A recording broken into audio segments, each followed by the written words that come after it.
কিয়ামত হবে এই বিষয়ে কোনো সন্দেহের অবকাশ নেই, তবে তা কখন হবে তা আল্লাহ ছাড়া কেউ জানে না।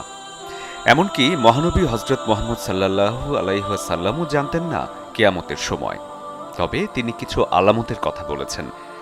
এসব আলামতকে দুই ভাগে ভাগ করা যায়, ছোট আলামত ও বড় আলামত।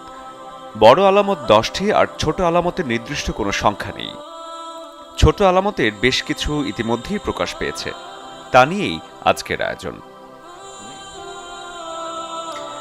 মহানবী সাল্লাল্লাহু আলাইহি ওয়াসাল্লাম বলেছেন, কিয়ামতের অন্যতম আলামত হচ্ছে তার মৃত্যু।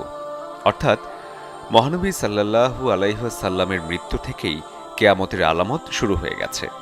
বলা যায় এটাই ছিল আলামতের শুরু। আরও একটা আলামতের কথা মহানবী বলেছেন, কিয়ামতের আগে তোমরা দেখবে খালি পায়ের বেদুইনরা একে অন্যের সাথে প্রতিযোগিতা করবে কে কত বড় ইমারত তৈরি করতে পারে। অর্থাৎ 70 থেকে 100 বছর আগেও যে আরবরা অর্থকষ্টে ছিল, তারাই এখন পৃথিবীর সবচেয়ে বড় বড় দালান তৈরি করছে, যার উদাহরণ দুবাইয়ের বুর্জ খলিফা। আরও একটা ভবিষ্যৎবাণী করেছেন নবী করিম সাল্লাল্লাহু আলাইহি ওয়াসাল্লাম যে কিয়ামতের আগে মসজিদ হবে রাজপ্রাসাদের মতো। যদিও মহানবী সাল্লাল্লাহু আলাইহি ওয়াসাল্লামের নির্দেশনা ছিল মসজিদ হবে সাধারণ, কিন্তু আজ আমাদের আশেপাশের মসজিদগুলোর দিকে তাকালেই দেখা যাবে কি নেই মার্বেলের পাথর, দামি কার্পেট, ঝাড়বাতি, কি নেই সেখানে, একদম রাজপ্রাসাদের মতো। মহানবী সাল্লাল্লাহু আলাইহি ওয়াসাল্লাম আরও বলেন, কিয়ামতের আগে হত্যা বেড়ে যাবে, এতটাই বাড়বে যে যে হত্যা করছে সে জানবে না কেন হত্যা করছে, আর যে হত্যা হচ্ছে সেও জানবে না কেন হত্যা হচ্ছে। আমাদের সমাজের বর্তমান চিত্র কি এটাই নয়? মহানবী সাল্লাল্লাহু আলাইহি ওয়াসাল্লাম আরও বলেন যে কিয়ামতের আগে সুদের ব্যবহার বেড়ে যাবে, এতটাই বাড়বে যে কেউ এর ধুলা থেকে বের হতে পারবে না।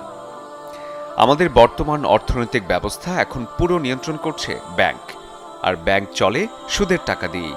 অর্থাৎ বলাই যায় যে আমরা সবাই এখন সুদের জালে আচ্ছন্ন হয়ে আছি। মহানবী সাল্লাল্লাহু আলাইহি ওয়াসাল্লাম আরও বলেন যে কিয়ামতের আগে সাক্ষরতার হার বেড়ে যাবে, কিন্তু মানুষের জ্ঞান কমে যাবে। অর্থাৎ মানুষ পড়তে পারবে, লিখতে পারবে, কিন্তু প্রকৃত জ্ঞান থাকবে না। তিনি আরও উল্লেখ করেন যে শেষ সময়ে বক্তা বেড়ে যাবে, কিন্তু প্রকৃত জ্ঞানী লোক কমে যাবে।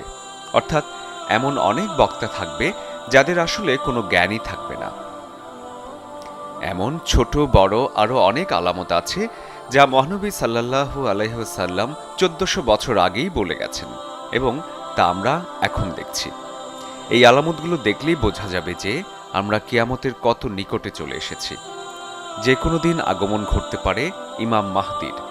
এরপর থেকেই শুরু হয়ে যাবে বড় আলামত, যেমন দাজ্জালের আগমন, ঈসা আলাইহিস সালামের আগমন, ইয়াজুজ মাজুজ, 3টি ভয়াবহ ভূমিকম্প, ধোঁয়া, অগ্নিকুণ্ড, এক পশুর আগমন, আর পশ্চিম দিক থেকে সূর্যোদয়।